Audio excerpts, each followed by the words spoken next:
प्रस्तुत है कार्यक्रम post box number 111। Post box number 111। श्रोताओं नमस्कार। पोस्ट बॉक्स नंबर 111 में आप सबका बहुत बहुत स्वागत है। मैं हूं जैनेन्द्र। पिछले मन की बात में माननीय प्रधानमंत्री महोदय ने जिन विभिन्न विषयों को लेकर आपके साथ अपने विचार साझा किए थे और बहुत सारी बातें उन्होंने की थी, उसमें एक बहुत महत्वपूर्ण विषय श्रोताओं वो था जहां उन्होंने चीन में हुए वर्ल्ड यूनिवर्सिटी गेम्स में भारत के खिलाड़ियों यानी भारत के युवा खिलाड़ियों की प्रतिभा, क्षमता और उनकी उपलब्धियों का न सिर्फ जिक्र किया था बल्कि उनसे उन्होंने सीधे बातचीत भी की थी और वो बातचीत आपने सुनी भी होगी। हमें ये उत्सुकता हुई कि हम क्यों ना इन युवाओं के साथ विस्तार से उनकी इस खेल यात्रा को, भविष्य के उनके सपनों को, उनकी आकांक्षाओं को, उस पर हम विस्तार से बात करें और वो बातें आप तक पहुंचाएं इस कार्यक्रम के माध्यम से। इसलिए आज हम उन्हीं 4 युवाओं को, जिसमें प्रगति है, जिसमें प्रियंका है, अभिदन्या है, अम्लान है, इनसे हम फोन लाइन के जरिए जुड़ेंगे और इनसे विस्तार से इनकी अपनी जो खेल की यात्रा, उपलब्धियां, भविष्य के लिए जो लक्ष्य हैं इनके, उनके बारे में बात करेंगे। लेकिन एक बार फिर से जरा हम मन की बात का वो हिस्सा सुनते हैं जिसमें प्रधानमंत्री महोदय ने इन 4 युवाओं के बारे में और इस क्षेत्र में यानी वर्ल्ड यूनिवर्सिटी गेम्स में भारत की उपलब्धि के बारे में उल्लेख किया था। मेरे परिवारजनों, मन की बात के एपिसोड में हम अपनी युवा पीढ़ी के सामर्थ्य की चर्चा अक्सर करते रहते हैं। आज खेलकूद एक ऐसा क्षेत्र है जहां हमारे युवा निरंतर नई सफलताएं हासिल कर रहे हैं। मैं आज मन की बात में एक ऐसे टूर्नामेंट की बात करूंगा जहां हाल ही में हमारे खिलाड़ियों ने देश का परचम लहराया है। कुछ ही दिनों पहले चीन में वर्ल्ड यूनिवर्सिटी गेम्स हुए थे। इन खेलों में इस बार भारत की बेस्ट एवर परफॉर्मेंस रही है। हमारे खिलाड़ियों ने कुल 26 पदक जीते, जिनमें से 11 गोल्ड मेडल थे। आपको ये जानकर अच्छा लगेगा कि 1959 से लेकर अब तक जितने वर्ल्ड यूनिवर्सिटी गेम्स हुए हैं उनमें जीते सभी मेडल्स को जोड़ दें तो भी ये संख्या 18 तक ही पहुंचती है। इतने दशकों में सिर्फ 18, जबकि इस बार हमारे खिलाड़ियों ने 26 मेडल जीत लिए। तो सुना आपने। दरअसल मुझे लगता है श्रोताओं की हमारी युवाओं में प्रतिभा तो है ही है, क्षमता भी है, उनके अंदर संकल्प भी है, लेकिन होता क्या है कि जब पर्याप्त उनको सुविधा मिले, अवसर मिले और एक और महत्वपूर्ण बात है, प्रोत्साहन मिले, और जब देश के प्रधानमंत्री स्वयं इन खिलाड़ियों से व्यक्तिगत तौर पर जुड़ते हैं, उनकी उपलब्धियों में भी, और कहीं अगर वो चूक भी जाते हैं अपने लक्ष्य को हासिल करने में तो उस समय भी वो उनके साथ खड़े होते हैं। और इसीलिए इन युवाओं में इस बात को लेकर बड़ा भरोसा रहता है और उनका प्रोत्साहन भी इससे बहुत होता है। तो खैर, ये बातचीत जो आपने सुनी है, इसके बाद हम उनकी बातचीत का सिलसिला शुरू करते हैं। यानी वर्ल्ड यूनिवर्सिटी गेम्स में जो चीन में आयोजित हुआ था, उसमें हमारे भारत के युवा खिलाड़ियों की जो प्रतिभाएं निखर कर आई हैं, जो उपलब्धियां उन्होंने हासिल की हैं, और उनमें से 4 जो युवाओं के साथ बातचीत प्रधानमंत्री जी ने की थी, उसमें सबसे पहले हम आइए बात करते हैं प्रगति से, जिन्होंने तीरंदाजी में यानी आर्चरी में अपनी उपलब्धियों का झंडा गाड़ा चीन में। नमस्कार प्रगति, बहुत बहुत स्वागत है इस कार्यक्रम में। नमस्ते सर। प्रधानमंत्री जी ने जब आपसे बात की और आप जैसे और दूसरे साथियों से बात की जिन्होंने वर्ल्ड यूनिवर्सिटी गेम्स में पदक जीते हैं और देश का नाम रोशन किया, उसके बाद से मुझे लगता है कि बहुत ज्यादा अंदर ऊर्जा आप महसूस करते होंगे और भी ज्यादा मेहनत करने लगे होंगे आगे के लिए। काफी ज्यादा सर, मेरे को इतना एक्सपेक्टेड भी नहीं था कि इतनी वैल्यू है शायद इस मेडल की। मुझे काफी अच्छा लगा और फर्स्ट टाइम मैंने बात की ऐसे तो बहुत अच्छा फील हुआ। उसके बाद अब काफी मोटिवेटेड भी रहती हूँ। अच्छा, आपका जो ये वर्ल्ड यूनिवर्सिटी गेम्स हुए थे चीन में जिसमें आप लोगों को पदक मिला, कैसा अनुभव रहा, किस तरह की प्रतियोगिता रही? सर काफी मतलब इजी नहीं कहूंगी मैं बिल्कुल भी, बट हाँ टफ था, करना था, सोच के गई थी तो कर लिया। नहीं तो अगर मतलब प्लानिंग थी पहले से कि करना है तो करना है। अब इंडिविजुअली मेरे नहीं आया, रिग्रेट है, कोई बात नहीं सर, ये था कि कोई बात नहीं अगले बारी, पर टीम में आया, बहुत अच्छा लगा। काफी अच्छा प्राउड फील हो रहा था जब फ्लैग को गोल्ड मेडल के बाद होस्ट हुआ। किस इवेंट में आप लोगों ने जो ये पदक हासिल किया जिसका उल्लेख आप कर रही हैं? सर मिक्स टीम इवेंट था और जिनके साथ मेरी मिक्स टीम बनी थी सर वो भी मेरे ग्राउंड के ही हैं वैसे, पर हमारी यूनिवर्सिटी अलग अलग है। अच्छा। हाँ जी, हमने फर्स्ट टाइम मिक्स टीम साथ खेली और काफी अच्छा एक्सपीरियंस रहा। हमारी कॉमन चीज, एक जो बेनिफिट हमें मिल रहा था वो था हमारी टाइमिंग का, हमें कोई प्रेशर नहीं था टाइम का। अच्छा। इस चलते हम लोग दोनों फास्ट शूटर हैं। लेकिन प्रगति, आप लोग अलग अलग जगह अपनी तैयारियां या प्रैक्टिस करते रहे, लेकिन वहां खेलों में आपने एक साथ एक टीम के रूप में हिस्सा लिया, ऐसा है ना? Yes sir. और ये बड़ी अच्छी बात है कि वहां उस मोमेंट में भी आपने आखिरी दौर में जाकर एक साथ आप खेले और बहुत अच्छे तालमेल के साथ खेले। एक चीज मुझे बताएं प्रगति, आपका संबंध कहाँ से है? सर मैं दिल्ली से हूँ, मेरा बर्थ दिल्ली में हुआ है। तो ये आर्चरी या तीरंदाजी का कैसे ख्याल आया कि आपको इसमें जाना है? सर ये ख्याल मेरा नहीं, एक्चुअली मेरे फादर का था। अच्छा, क्यों? उनके मन में क्यों ये ख्याल आया? एक्चुअली सर मैं रहती हूँ दिलशाद गार्डन में। हाँ। मेरी बिल्डिंग में एक्चुअली मैम रहती हैं, वो आर्चरी सिखाती हैं। अच्छा। पहले उन्होंने भी बहुत अच्छी प्लेयर रह चुकी हैं। हाँ हाँ। तो उन्होंने सजेस्ट किया था मुझे कि काफी छोटी एज में सजेस्ट किया था कि अच्छा कर लेगी, मेरे पापा को बोला था। तब मुझे था मेरे को नहीं जाना, मुझे लॉन टेनिस करनी है, मेरे को वही करने दो। अच्छा। फिर धीरे धीरे पापा ने छुड़वाई दी लॉन टेनिस की, नहीं तो आर्चरी बेटर कर लेगी। दरअसल मुझे लगता है प्रगति की पापा को ये लगा होगा कि आर्चरी की एक ट्रेनर या कोच या इतनी अच्छी कोई सीनियर प्लेयर जो है, अगर कुछ कह रही है इस तरह की बात, तो उसके पीछे कारण तो कुछ न कुछ अवश्य है। हाँ जी, हाँ है ना? जी। आर्चरी में या तीरंदाजी में जाने के लिए कुछ खास ऐसी क्या चीजें, क्या गुण चाहिए, क्या किस तरह की आपकी प्रतिभा चाहिए जो बाकी खेलों से अलग हटकर इसमें है? कंसंट्रेशन की जरूरत है, बस जिसमें कंसंट्रेशन और फोकस ज्यादा हो। हाँ। तो वो इसमें बहुत अच्छा कर सकता है। तो कब से आपने प्रैक्टिस शुरू की थी? जब आपने तीरंदाजी को अपनाया, स्वीकार किया, तो कितनी उम्र रही होगी और कैसी प्रैक्टिस आगे चली? सर मैं 7th 8th क्लास में थी कुछ। मैं 14 इयर्स की थी, तो मैंने पहला मिनी नेशनल था। हाँ। मैंने पार्टिसिपेट किया था। अच्छा। उसमें कोई मेडल नहीं था, मुझे काफी रिग्रेट है, ठीक है, पर वो कोई बात नहीं। फिर मुझे था कि कोई बात नहीं, एक में नहीं आया, आगे लेके आएंगे। हिम्मत जागी थी तब। उससे पहले तक मैं आर्चरी करने का मोटिव था कि मेरे को बस पढ़ाई से थोड़ा सा डिस्कनेक्ट रखे। पढ़ाई में मन नहीं लगता आपका? नहीं, बिल्कुल नहीं लगता, मैं काम करूँ पढ़ाई के मामले में। खैर, ये क्षेत्र भी इतना अच्छा है, और आज कम से कम वर्तमान में खिलाड़ियों को करियर के हिसाब से भी अगर हम देखें, और बाकी जो देश दुनिया में उनका नाम होता है, देश का नाम रोशन होता है, कितना सम्मान मिलता है आप लोगों की वजह से देश को, राष्ट्र को, समाज को, परिवार को। काफी प्राउड फील होता है उसकी बात सर। हाँ। किस तरह की चुनौतियां रही हैं अभी तक? क्योंकि हम लोग को देख के भी ऐसे ही कहा जाता है, वो इंडिया का प्लेयर, वो इंडिया की प्लेयर। हाँ। तो हम लोग को काफी प्राउड फील होता है। Even I am having my goosebumps right now. ये वो सुनने में बहुत प्राउड फील होता है, वो इंडिया प्लेयर, वो बिल्कुल सच बात है। तो अब इस दौर में काफी कुछ चैलेंजेस तो रहती हैं आपकी, क्योंकि बहुत मेहनत की भी जरूरत होती है, बहुत सारी और स्ट्रगल्स होती हैं, संघर्ष होते हैं। क्या क्या रही हैं चुनौतियां अभी तक की आपकी इस खेल की यात्रा में? सर मैं अभी, उस टाइम की बात है, मैं 17 का होना था, 2020 की बात है। अच्छा। जब कोविड हमारा कह सकते हैं पीक पे ही था, 5 मई। मैं उस टाइम पे बीमार हुई थी, मुझे ब्रेन हैमरेज हुआ था सर। जी जी, आपने प्रधानमंत्री जी से बातचीत में भी इसका जिक्र किया था। उन्होंने खुद ही टॉपिक छेड़ा, क्योंकि मैं यूजुअली ये टॉपिक ऐसे शुरू नहीं करती हूँ कहीं, जब तक मुझसे पूछा ना जाए। हाँ हाँ। तो मेरे को तब ब्रेन हैमरेज हुआ था, और उसको रिकवर करना काफी मुश्किल था। पर मेरे साथ जितने लोग खड़े थे, वो शायद भगवान ने भी कहा कि चल मैं भी साथ देता हूँ। क्या बात है। बस उसके हाथ के बगैर मेरा कुछ नहीं हो सकता था, क्योंकि सारा साथ था, सबका साथ था, बस एक भगवान के हाथ की जरूरत थी। बिल्कुल। डॉक्टर यही कह रहे थे कि चांसेस आर वेरी लेस, हाँ। Anything can happen. तो उस टाइम पे बस प्रेयर्स ही चल रही थी, कंटिन्यूअस प्रेयर्स चल रही थी। जितने मेरे नॉन, जितना मेरे को इतनी वेल विशेस मिली हैं, आई am very thankful for all of those well wishes. नहीं, सच बात है। फिर उस टाइम पे इतना, मतलब अब 2 न्यूरो सर्जरीज हुई मेरी उस टाइम पे। अच्छा। तो उस टाइम पे इतना हाथ में अमाउंट था भी नहीं, तो फंड रेज किया था। तो काफी लोगों को तो भरोसा नहीं हुआ था, ठीक है। फिर साथ में पिक्चर अपलोड की थी, तो देख के लोगों को शॉक फील हुआ था। तो ठीक है, प्रूफ है तुम्हारे पास कि भाई हुआ है। तो लोगों ने बहुत सपोर्ट किया था, and I am very very thankful for that also. सच बात है प्रगति। देखिए, लोग मदद करने वाले हैं, बहुत ज्यादा हैं, बस उनको ये भरोसा हो कि कोई जेन्युइन मामला है।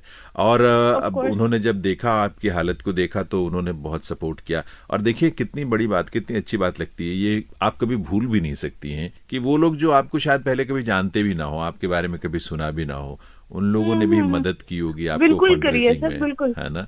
तो और आपके मन से हमेशा उनके लिए भले आपको नाम न पता हो पर दुआ जरूर निकलेगी उनके लिए, प्रार्थना आप जरूर करती होंगी उनके लिए। बिल्कुल सर, बिल्कुल। अच्छा प्रगति, एक चीज बताइए, वैसे ये बहुत मुश्किल काम था क्योंकि ब्रेन हैमरेज और ऐसी स्थिति, विकट स्थिति थी वो। हाँ जी सर। उसके बाद से कैसे हौसला हुआ कि नहीं मुझे फिर वापस सर, लौटना है? According to me I was never in the hospital. हाँ, अच्छा। In my view, I was never in the hospital. I was continuously saying all of the doctors and the nurses that leave me aside. I want to go to my practice. क्या मेरे tournament आ रहा है, मुझे जाने दो, फट हटाओ हटाओ इसको यहाँ से। पट्टी से मेरे हाथ बांध दिए जाते थे क्योंकि मैं ड्रिप खींच के निकाल देती थी कि मुझे प्रैक्टिस पे जाना है, छोड़ो मुझे। अच्छा, वैसे उस टाइम पे ब्रेन हाइपर एक्टिव था, तो बहुत बॉडी में एनर्जी होती है। अच्छा, क्या बात है प्रगति। ईश्वर ने तय कर रखा था कि आपके हाथ से बहुत कुछ अच्छा होना है, और अभी जितना हुआ उससे और कहीं ज्यादा कुछ चीजें अब भविष्य में होनी है। अब भविष्य के लिए कैसी तैयारियां चल रही हैं आपकी? क्या आपका लक्ष्य है, क्या गोल लेकर चल रहे हैं? अभी राइट नाउ मेरा एम एशियन चैंपियनशिप की टीम के लिए सिलेक्शन लेना है। अभी ट्रायल्स हैं नेक्स्ट मंथ हमारे। मेरी पूरी कोशिश चल रही है। तो सोनीपत में आपको ये ट्रेनिंग ही आपका चल रहा है, अभ्यास चल रहा है वहाँ पर? सर प्रैक्टिस में यहीं पे एनसीयूई में एडमिशन ले रखा है। अच्छा, तो यहाँ प्रैक्टिस करती हूँ। चलिए प्रगति, बहुत बहुत हमारी तरफ से आपको बधाई तो है ही, थैंक यू सर। लेकिन भविष्य के लिए बहुत सारी शुभकामनाएं। और अभी तो एशियन चैंपियनशिप के लिए आप जो तैयारी कर रही हैं, लेकिन आगे और भी बड़े बड़े लक्ष्य हैं, और उन लक्ष्यों को भी आप हासिल करेंगी। जो इतना जिद्दी हो ना आप जैसा प्रगति। जिद्दी बहुत हूँ मैं, ये मेरी मम्मी बचपन से परेशान है एक्चुअली। मेरे पेरेंट्स बहुत परेशान है कि बहुत जिद्दी है, जो चीज करनी है तो फिर मैं करके रहूंगी, कर लो जो मर्जी, कितनी रिस्ट्रिक्शंस। तो बस वही मुझे लग रहा है, क्योंकि हमने अभी छोटी सी आपसे बातचीत की, लेकिन मुझे भी लगा और जितने लोग सुन रहे होंगे उन्हें भी लगा होगा कि ये लड़की बहुत जिद्दी है, और इसने जो ठान लिया है और जो ठान लेगी वो हासिल करके रहेगी। और जो आप इस तरह से हासिल करेंगी ना, हम सबको उस पर बहुत गर्व होगा प्रगति। तो बहुत सारी बधाई और बहुत सारी शुभकामनाएं। Wish you all the best for all the events जो फ्यूचर में आपके रास्ते में आएंगे। Thank you so much sir. श्रोताओं, इस समय आप कार्यक्रम सुन रहे हैं पोस्ट बॉक्स नंबर 111, वो कार्यक्रम जो माननीय प्रधानमंत्री महोदय के मन की बात के विभिन्न बिंदुओं का विस्तार है। और आपको ये बात तो याद होगी कि पिछले मन की बात में प्रधानमंत्री महोदय ने ऐसे 4 युवाओं से बात की थी, खिलाड़ियों से बात की थी, जिन्होंने वर्ल्ड यूनिवर्सिटी गेम्स में पदक जीतकर भारत का नाम रोशन किया था। आज उन्हीं युवाओं के साथ हम विस्तार से चर्चा कर रहे हैं, उनके जीवन की उपलब्धियों के साथ साथ उनके जीवन के संघर्षों की भी, और उनकी उन अभिलाषाओं की भी बात कर रहे हैं जो भविष्य को लेकर उन्होंने अपने लक्ष्य के रूप में तय कर रखा है। प्रगति से हमने पहले बात की, और अभी इस समय हमारे साथ फोन लाइन के जरिए जुड़ चुकी हैं प्रियंका। प्रियंका इस समय आपको मालूम है कहाँ है? बेंगलुरु में। बेंगलुरु में दरअसल उनका कैंप लगा हुआ है, ट्रेनिंग चल रही है उनकी। प्रियंका, बहुत बहुत स्वागत है इस कार्यक्रम में आपका। Thank you sir, thank you so much.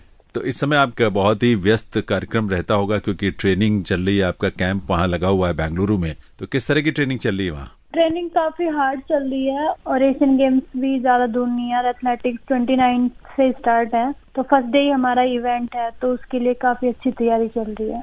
तो ये कैंप मेरा ख्याल है 26 तक चलेगा है? हाँ जी, जब तक हम इंडिया से नहीं जाते तब तक यहाँ पे कैंप हमारा कंटिन्यू रहेगा। तो कैंप कंटिन्यू रहेगा, उसके बाद आप निकलेंगे और सीधे 29 तारीख को आप एशियन गेम्स में भारत का प्रतिनिधित्व करेंगे। भारत की तरफ से आप इस कंपटीशन में, इस प्रतियोगिता में उतरेंगी। हाँ जी। तो चलिए, इसके लिए बहुत सारी शुभकामनाएं हम सब की तरफ से। जो लोग भी सुन रहे हैं सभी आपके लिए दिल से दुआ करेंगे, और ईश्वर से हम प्रार्थना करेंगे। आप लोग इतनी तपस्या कर रहे हैं, मुझे लगता है बहुत कठिन एक दिनचर्या से होकर गुजरना पड़ता होगा, क्योंकि ये सब चीजें आसान नहीं है। वो तो है, मतलब हर एक चीज हमें खाने पे कंट्रोल करना पड़ता है, या फिर अपना रेस्ट के लिए भी प्रॉपर टाइम निकालना पड़ता है कि हम थोड़ी एक्टिविटी, मतलब इधर उधर घूमना कम करके अपना रेस्ट, डाइट और इन सब पे ज्यादा ध्यान दे सके। हाँ। और भगवान की दया से अगर सबकी दुआएं साथ रहेगी तो जरूर मैं मेडल जीत के लेके आऊंगी देश के लिए। और अब तो प्रियंका, मुझे लगता है कि हौसला भी आपका, आप सबका, कम से कम आप चारों लोग जिनसे प्रधानमंत्री जी ने बात की, अपने आप ही 7वें आसमान पर पहुंच जाता है हौसला, जब देश का प्रधानमंत्री इतने आप लोगों के साथ स्नेह से बात करें। बहुत महत्वपूर्ण क्षण रहा होगा वो। हाँ जी बिल्कुल, मतलब एक मोटिवेशन से मिल जाता है आने के बाद हम कि जीत के आए मेडल। और जैसा कि वर्ल्ड यूनिवर्सिटी गेम्स में जीता है वो, मतलब एक Olympics, Asian game, Commonwealth game, ये गेम्स तो हर कोई जानता है, लेकिन वर्ल्ड यूनिवर्सिटी गेम्स को इतनी पहचान नहीं दी जाती थी इंडिया में जी। तो वो हमारे प्रधानमंत्री जी ने स्पेशली हम लोग से बात की, हमें बधाई दी मेडल के लिए, तो वो एक काफी बड़ी बात है अपने लिए और देश के लिए भी, तो काफी अच्छा लगता है ये सब चीजें। कम से कम लोग जानने लग जाते हैं इन चीजों के बारे में। ये सच्चाई है कि जब प्रधानमंत्री जी बात करें तो बाकी लोग भी चर्चा करते हैं इस बात को लेकर। जी बिल्कुल, क्योंकि नेक्स्ट टाइम जब भी वर्ल्ड यूनिवर्सिटी गेम होगा तो ज्यादा से ज्यादा लोग, मेरे ख्याल में अच्छी टीम जाएंगी और ज्यादा से ज्यादा मेडल आएंगे, क्योंकि अब इसका जिक्र भी सेंट्रल गवर्नमेंट, हमारे मिनिस्ट्री की तरफ से भी काफी सपोर्ट मिला इस बार यूनिवर्सिटीज को, तो आई होप कि आगे और ज्यादा मेडल आएंगे। अच्छा, ये जो वर्ल्ड यूनिवर्सिटी गेम्स हुई जिसमें आप लोगों ने हिस्सा लिया, कितना टफ होता है, किस लेवल का आप मानते हैं उसको, अगर हम बाकी दूसरे अंतर्राष्ट्रीय प्रतिस्पर्धाओं की अगर बात करें तो? एक वर्ल्ड लेवल का इवेंट हो जाता है ये, क्योंकि देखो अभी जो मेरे इवेंट में बताओ, ऑस्ट्रेलिया की एक मोन्टेंग लड़की है, तो अभी सिल्वर मेडल आया उसका वर्ल्ड चैंपियनशिप में। अच्छा। और लास्ट ईयर वो वर्ल्ड यूनिवर्सिटी गेम्स में भी सिल्वर मेडलिस्ट थी, तो कहीं ना कहीं ये मतलब एक मोटिवेशन देता है कि वो वर्ल्ड लेवल पे अगर हम मेडल जीतते हैं तो कि हमें वर्ल्ड चैंपियनशिप या ओलंपिक्स ऐसे गेम में ये हेल्प भी करता है। तो इस बार तो आप लोग इतने मेडल्स जीत कर आए हैं, इतनी चर्चा हुई, प्रधानमंत्री महोदय ने तारीफ की, बात की, तो अगली बार से तो मुझे लगता है कि काफी उत्साह रहेगा वर्ल्ड यूनिवर्सिटी गेम्स को लेकर, है ना? वो तो हाँ जी बिल्कुल, क्योंकि हर गेम्स में वो ऐसे ही करते हैं, मतलब सबको उत्साहवर्धन करते हैं ताकि हम ज्यादा से ज्यादा मेडल जीते। तो ओलंपिक्स भी आ रहे हैं नेक्स्ट ईयर, तो वर्ल्ड यूनिवर्सिटी गेम्स तो अगले 2 साल बाद है, लेकिन उसके पहले ओलंपिक्स है, अभी एशियन गेम्स भी हैं, तो उनमें ज्यादा टाइम फोकस रहेगा। एशियन गेम्स के लिए क्या टारगेट लेके चल रही है प्रियंका? बस ये है कि मैं अपना 100% दूं, मुझे ये ना रहे कि मैं कहीं कमी छोड़ दी, और वो दिन मेरा बताएगा कि मैं कौन सा मेडल जीतती हूँ।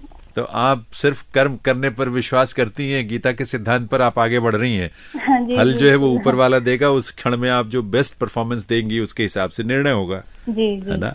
लेकिन ये बड़ा इंटरेस्टिंग आपका जो इवेंट है लगता है मुझे, क्योंकि आपने थोड़ी सी चर्चा भी की मन की बात में जब प्रधानमंत्री जी से बात की।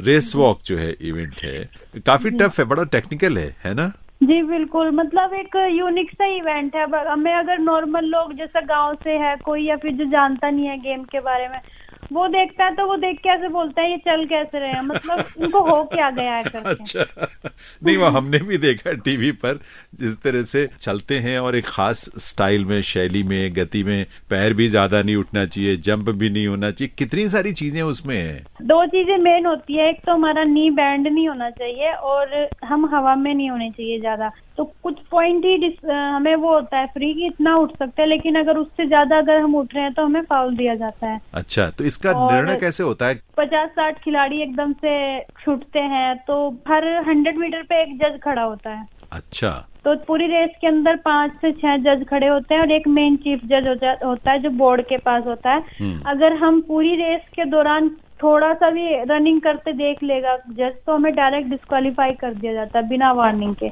अच्छा, तो अगर 3 वार्निंग आने के बाद हमें 2 मिनट स्टैंड किया जाता है, उसके बाद अगर चौथी वार्निंग आती है तो हमें डिस्क्वालीफाई कर दिया जाता है। तो बहुत संभल कर खेलना होता होगा, बहुत संभल कर आपको चलना होता होगा। ये तो रेस भी है, वॉक भी है, लेकिन है बहुत कॉम्प्लिकेटेड। लेकिन कमाल है आप लोग इतनी मेहनत कर रहे हैं, वहाँ जो ट्रेनिंग चल रही है, क्योंकि सरकार ने, प्रधानमंत्री महोदय की एक कोशिश रही है और खेल मंत्रालय की तरफ से उसके हिसाब से बहुत सारे काम चल रहे हैं। इन सबको लेकर प्रॉपर एक सपोर्ट सिस्टम आपके लिए काम कर रहा है वहाँ? बिल्कुल, क्योंकि यहाँ पे मेरे ख्याल में पूरे इंडिया में बेस्ट सेंटर जो मुझे लगता है वो बेंगलोर ही है। अच्छा, ये तो Sai sports authority of India का सेंटर है। हाँ जी, स्पोर्ट्स अथॉरिटी ऑफ इंडिया का। मैं जूनियर कैटेगरी से यहाँ पे हूँ, पहले मैं नेशनल सेंटर ऑफ एक्सीलेंसी में थी। अच्छा, अभी मैं नेशनल कैंप में हूँ, तो टॉप स्कोर ग्रुप में भी हूँ, जो हमारा टारगेट ओलंपिक पोडियम स्कीम है। जी जी। तो मैं गवर्नमेंट 50,000 मंथली देती है, और जो भी हमें अब्रॉड ट्रेनिंग या कुछ भी नीड होती है वो हमें प्रोवाइड कराती है। प्रियंका, ये जो सरकार की तरफ से इतने, मतलब आपको बिल्कुल कह लें कि ग्राउंड लेवल से लेके और टॉप लेवल तक इतने सारे तरह के स्कीमें, कार्यक्रम चलाए गए हैं, और इसका मुझे लगता है कि बहुत लाभ मिलता होगा। निश्चिंत हो कि आप लोग खेलते होंगे, ये टेंशन नहीं होती होगी कि पॉकेट खर्च के लिए पैसे हैं कि नहीं, ट्रेनिंग के लिए हैं कि नहीं, आने जाने के लिए पैसे होंगे कि नहीं, है कि नहीं? नहीं, ये सब तो बिल्कुल नहीं है, क्योंकि हम कंपटीशन जाते हैं वहाँ पे भी हमें पॉकेट मनी स्पेशली दी जाती है, या फिर ट्रेनिंग के लिए जाते हैं तो भी हमें pocket money, extra pocket money दी जाती है 50,000 से भी एक्स्ट्रा। अच्छा, तो ये चीजों का तो हमारे ऊपर प्रेशर ही नहीं है, क्योंकि हम मेडल जीत के आते हैं तो हमारी स्टेट गवर्नमेंट से भी काफी अच्छी अच्छी पॉलिसीज है, सेंट्रल गवर्नमेंट से भी हमें मेडल का पैसा दिया जाता है, तो पैसे का तो कोई है ही नहीं। बाकी वैसा भी सपोर्टिंग काफी अच्छा है इस टाइम पे क्योंकि गवर्नमेंट। पहले जो स्थितियां होती थी, माँ बाप परिवार बहुत कहते कि पेट काट कर बच्चों को ट्रेनिंग दिलवाते थे, उनको सपोर्ट करते थे। अब कम से कम जो परिवार की इतनी सारी जिम्मेदारियां थी, और जो बहुत सारे परिवार तो ऐसे सामान्य होते हैं प्रियंका जो इन चीजों का खर्चा भी नहीं उठा सकते, तो कम से कम ये है कि अब सरकार की तरफ से इस तरह के साधन, इस तरह की सुविधा, इस तरह का सपोर्ट मुहैया कराया जा रहा है। आप वैसे मूलतः कहाँ की रहने वाली हैं प्रियंका? मैं पैदाइशी तो मुजफ्फरनगर से हूँ, सागड़ी गांव है मेरा। अच्छा। लेकिन मैं 6th क्लास से ही मेरठ में रहने लग गई थी, पढ़ाई के लिए हम गांव छोड़ के शहर में आ गए थे। अच्छा। तो तब से बस अभी हम मेरठ ही रहते हैं। तो ये जो आपने रेस वॉक की शुरुआत की थी, कब आपको लगा कि आपको इस इवेंट में जाना है? बस मैंने भी एक लड़की को चलते ही देखा था लास्ट में। एक्चुअली मैंने काफी इवेंट ट्राई किए थे रनिंग के, तो वहाँ हमारे मेरठ में एक डिस्ट्रिक्ट इवेंट था उस टाइम पे। अच्छा। तो वहाँ पे प्राइज में बैग मिलते थे, जो हमारे ट्रैवलिंग बैग होते हैं बड़े। हाँ हाँ। तो मैंने काफी इवेंट ट्राई किए, तो मेरे को एक भी बैग नहीं मिला, क्योंकि मैं किसी में फोर्थ किसी में फिफ्थ अच्छा। हो रही थी। तो मुझे लगा इसमें सिर्फ चलना ही है, तो मैंने सोचा चल इसमें चल लेती हूँ, क्या पता इसमें जीत जाऊँ। तो मैं बैग थर्ड हो मिल गई जाए। थी, तो उस हाँ। दिन से मेरे को इंटरेस्ट आ गया था। अच्छा, तो बैग के चक्कर में आपने पार्टिसिपेट करना शुरू किया और धीरे धीरे आपका उसमें इंटरेस्ट डेवलप होता गया, रुचि बढ़ती गई, और आप देखिए आज आप कहाँ पहुंच गई। ये सब भी ईश्वर की इच्छा होती है वैसे। जी सर। कैसी रही अब तक की यात्रा प्रियंका? अभी तो खैर बहुत आगे जाना है आपको, ये तो आप कह लें कि शुरुआत है कहीं, लेकिन मेरठ से एक छोटी सी जगह से आके, गांव से, और आगे आप धीरे धीरे बढ़ी, तो तब से अब तक की यात्रा कैसी रही है आपकी? काफी स्ट्रगल भी रहा, और फैमिली से भी मतलब उतना सपोर्ट नहीं था उस टाइम। पापा की जॉब नहीं थी, घर पे कोई जॉब वाला ही नहीं था, तो फाइनेंशियली भी काफी प्रॉब्लम्स थी। दूसरा ये भी नहीं पता था कि मैं जाके 20 किलोमीटर भी कभी करना है, क्योंकि उस टाइम पे 3 किलोमीटर 5 किलोमीटर इतना ही होता है जूनियर कैटेगरी में। अच्छा। तो अगर 20 किलोमीटर का पता होता तो शायद मैं उसको करती भी नहीं। आपको लगता है कि ये तो बहुत ज्यादा है?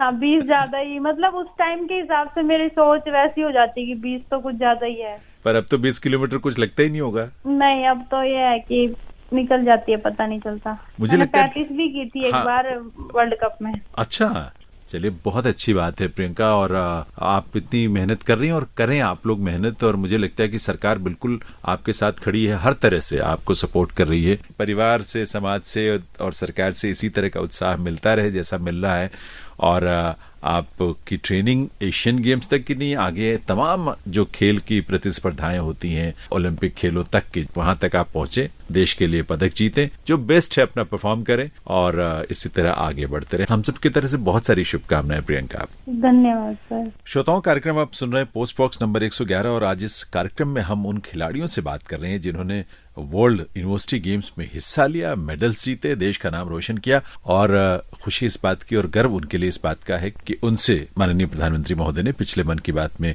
बातचीत की, चर्चा की, और इस बहाने हमें इन खिलाड़ियों की यात्रा, इनके संघर्ष, इनके समर्पण के बारे में भी पता लगता है, और ऐसे युवाओं को इनके बारे में जानकर हम सबको बड़ा गर्व होता है इस बात के लिए। अब इस समय इस कार्यक्रम में चूंकि हम ऐसे ही अपने युवा साथियों से बात कर रहे हैं जिनका जिक्र प्रधानमंत्री महोदय ने किया, तो इस क्रम में अभी अभिदन्या हमारे साथ हैं। इस समय पुणे में है अभिदन्या, लेकिन वैसे कोल्हापुर से उनका ताल्लुक है, महाराष्ट्र से। तो आइए चलते हैं, सीधे जोड़ते हैं उनसे। अभिदन्या, स्वागत है इस कार्यक्रम में आपका। नमस्ते सर। आप तो 25 मीटर स्पोर्ट्स पिस्टल और 10 मीटर एयर पिस्टल दोनों ही इवेंट करती हैं। कैसा अनुभव रहा था आपका वर्ल्ड यूनिवर्सिटी गेम्स का? सर, वर्ल्ड यूनिवर्सिटी गेम्स तो बहुत अच्छे रहे। दोनों इवेंट्स में मैं पार्टिसिपेट कर चुकी हूँ, और जैसे कि 10 मीटर एक अलग ही इवेंट है, क्योंकि वो एक इंडोर इवेंट है, और 25 मीटर एक आउटडोर इवेंट है जी। तो दोनों की प्रैक्टिस अलग अलग रेंज पे होती है और अलग अलग एस्पेक्ट से की जाती है। मतलब जैसे कि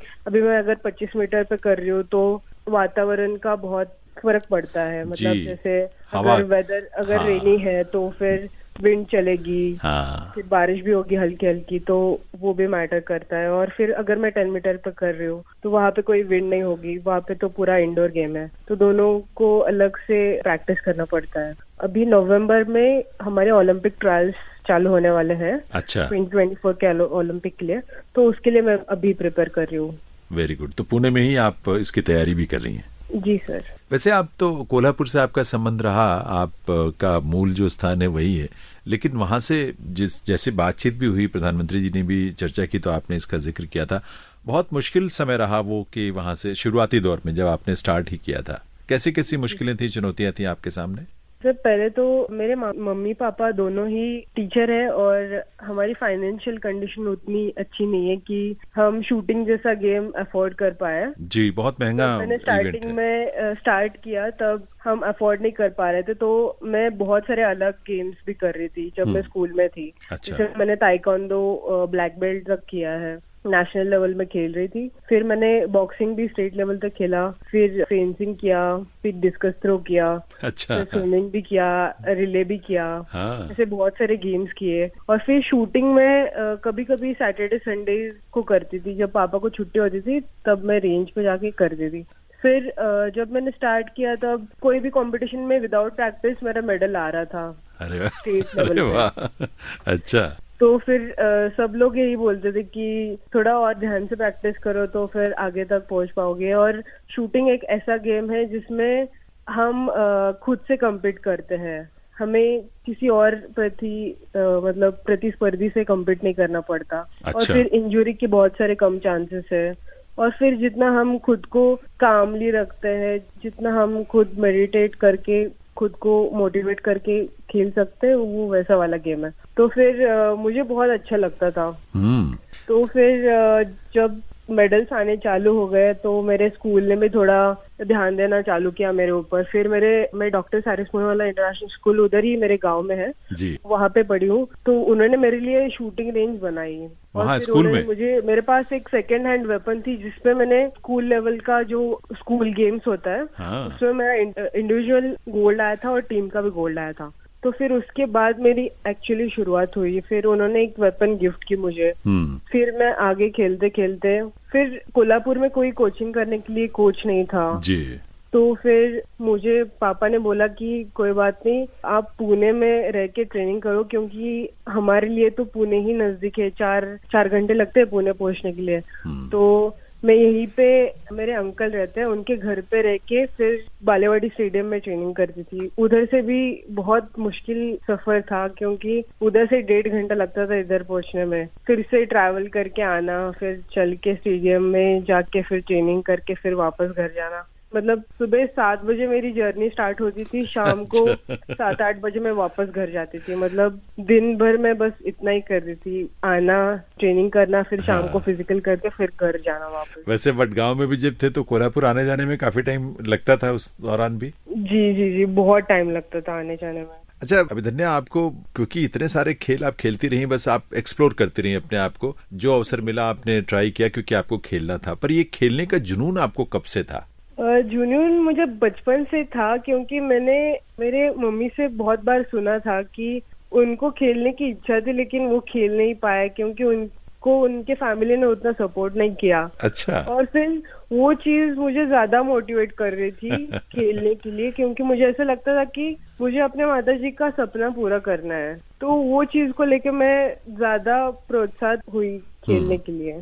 आपने वर्ल्ड यूनिवर्सिटी गेम्स के लिए किस तरह की तैयारी की थी, कैसे की थी, फैसिलिटीज की क्या स्थिति थी? फाइनेंशियल आप कह रही हैं कि बहुत सारी प्रॉब्लम्स थी, लेकिन उस दौरान क्योंकि बहुत सारी सरकार की स्कीमें भी हैं इस बारे में। जी, अभी तो मैं फाइनेंशियली प्रॉब्लम मुझे नहीं है, क्योंकि मुझे खेलो इंडिया से सपोर्ट मिल रहा है। हाँ। मतलब अपने स्पोर्ट्स अथॉरिटी ऑफ इंडिया से मिल रहा है, और फिर मैं टॉप के स्कीम में भी हूँ। अच्छा। और वो मुझे हर एक चीज के लिए हेल्प कर रहे हैं। टॉप स्कीम मुझे ट्रेनिंग करने के लिए, फिर सारा इक्विपमेंट, अगर मुझे बाहर देश में कोई ट्रेनिंग कर रहा है उसके लिए भी हेल्प कर रहा है, और फिर सब चीज के लिए मुझे भारत सरकार से सारी हेल्प मिल रही है अभी। तो अब क्या इरादा आपका, टारगेट, मतलब अगर इस फील्ड में आप आगे बढ़ रही हैं तो कुछ न कुछ एक बड़ा गोल आपके सामने होगा, क्या टारगेट आपकी लाइफ में अगर स्पोर्ट्स के नजरिए से बात करें? फिर मुझे ओलंपिक का गोल्ड मेडल जीतना है, क्योंकि हमारे इवेंट में 25 मीटर के इवेंट में किसी का मेडल नहीं आया है अभी तक। अच्छा। और अभी 2024 के ओलंपिक को किसी का कोटा भी नहीं आया है। हाँ। तो मैं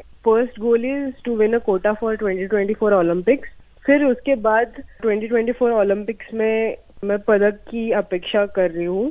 और फिर आगे और भी 2-3 और ओलंपिक साइकिल्स खेलना है मुझे। अभिदन्या, आपका शूटिंग में कोई रोल मॉडल तो जरूर होगा जो आपको इंस्पायर करता होगा। जी, राही सर्नोबत दीदी है। हाँ हाँ। वो भी कोल्हापुर से ही है और वो इंटरनेशनल के ओलंपिक सर्किट में होता है। जी जी। वो भी कोल्हापुर से ही बिलोंग करते हैं, तो मैंने उनको देख के ही चालू किया। तो आप तो उनसे मिली भी होंगी। जी, अभी तो हम राइवल्स हैं, हम हमेशा मिलते हैं पोडियम पे, ग्राउंड पे, और हमारा ट्रेनिंग बेस भी सेम है, तो हम साथ में ही ट्रेनिंग करते हैं।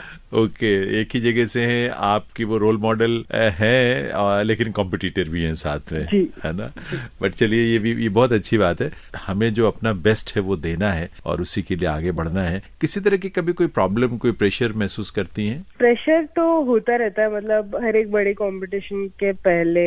हाँ। और फिर बड़े कंपटीशन में प्रैक्टिस और फिर परफॉर्म करना, उसका प्रेशर थोड़ा बहुत तो रहता है। मुझे लगता है कि प्रेशर को हैंडल करने की मैनेज करना सीख गई हूँ अभी। मैं वही कह रहा हूँ कि मुझे लगता है कि प्रेशर को हैंडल करने की भी तो ट्रेनिंग आप लोगों को दी जाती है। जी जी जी। प्रधानमंत्री जी ने जब बातचीत की आप लोगों से, उस मोमेंट के बारे में कुछ बताएं, कैसा लगा, कितना बड़ा एक मोमेंट था, कैसी इंस्पिरेशंस आप लोगों को मिली?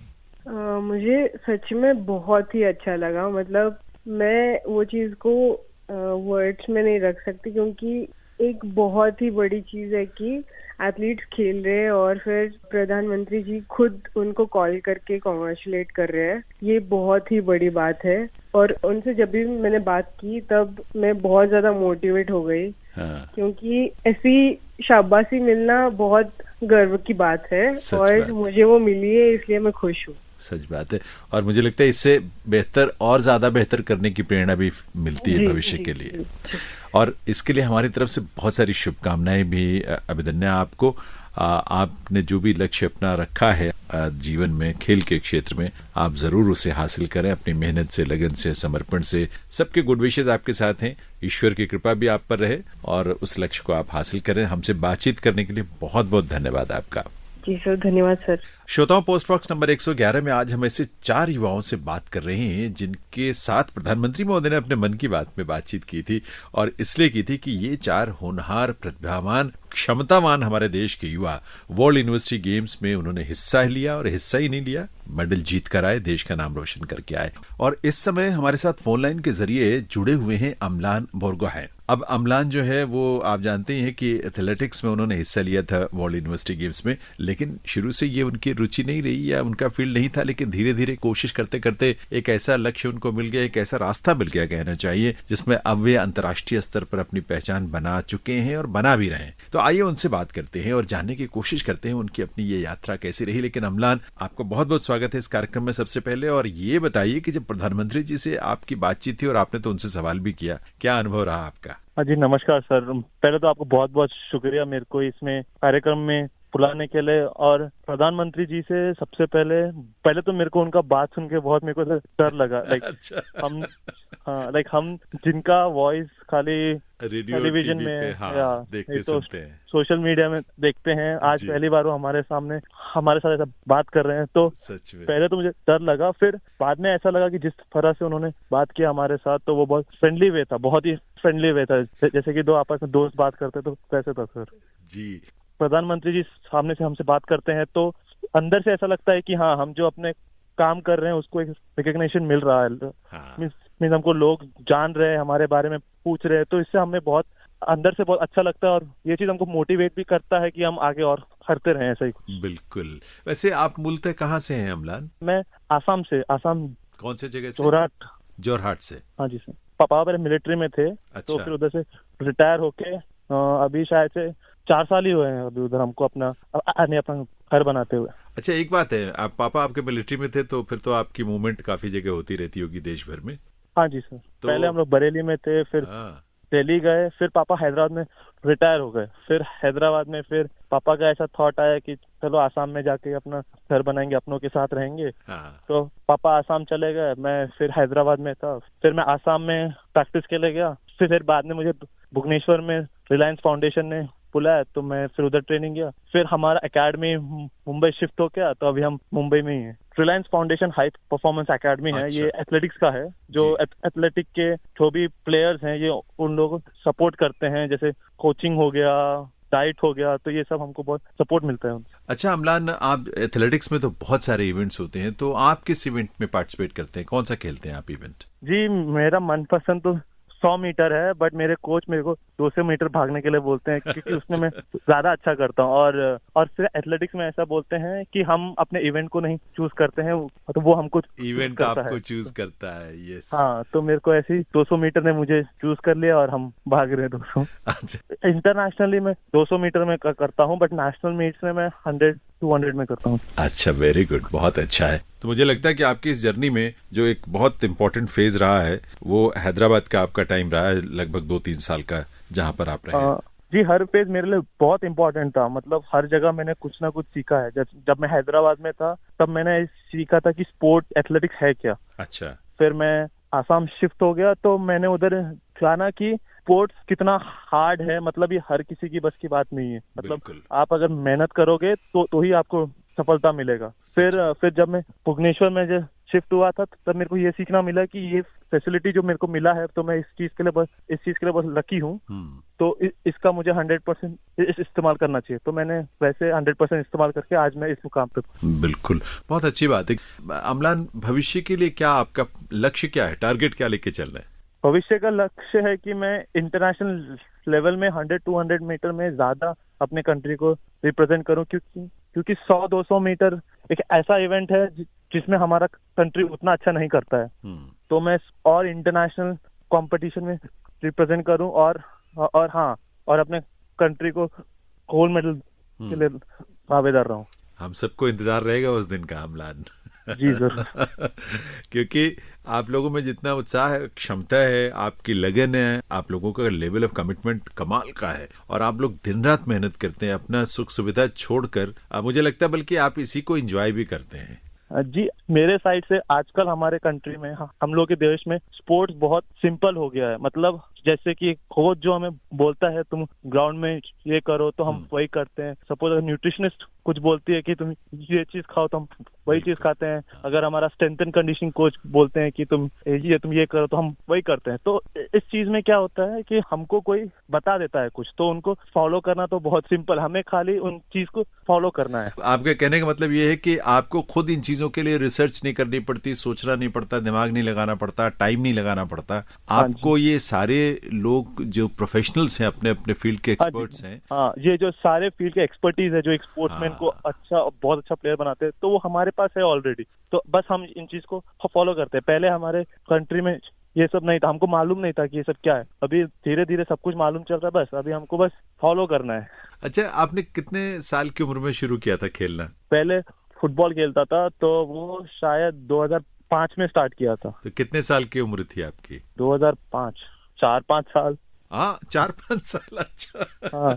इतनी कम उम्र में? मतलब हम नॉर्थ ईस्ट के हैं ना सर। हाँ, वहाँ बहुत पॉपुलर भी है ना। वहाँ फुटबॉल बहुत पॉपुलर है। लाइक जब बच्चा पैदा होता है तो पहले फुटबॉल ही देखते हैं।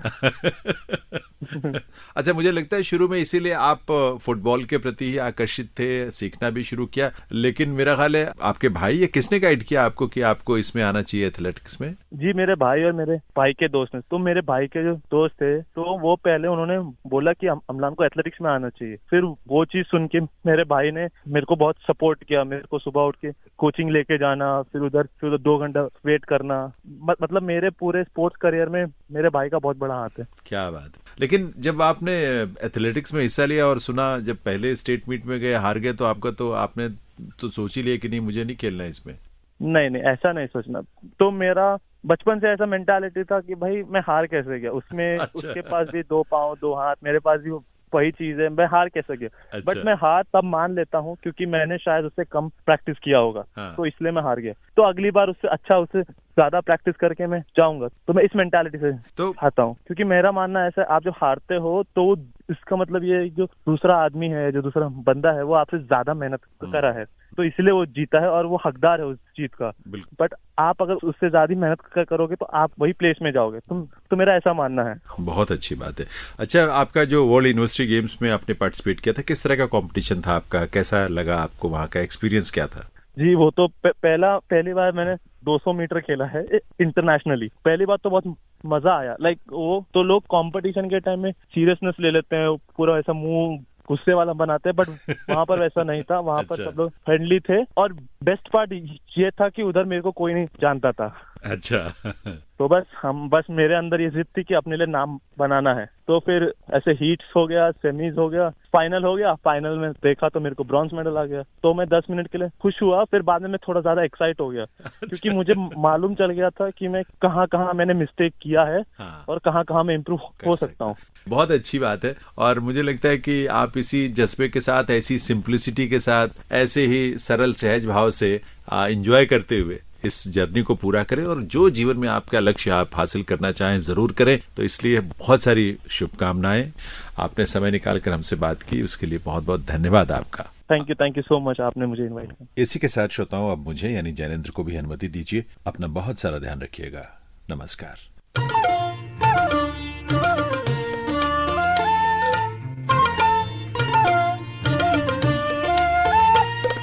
अभी आप सुन रहे थे कार्यक्रम post box number 111। Post box number 111। इस कार्यक्रम के प्रस्तुतकर्ता थे Jainendra Singh. Post box number 111।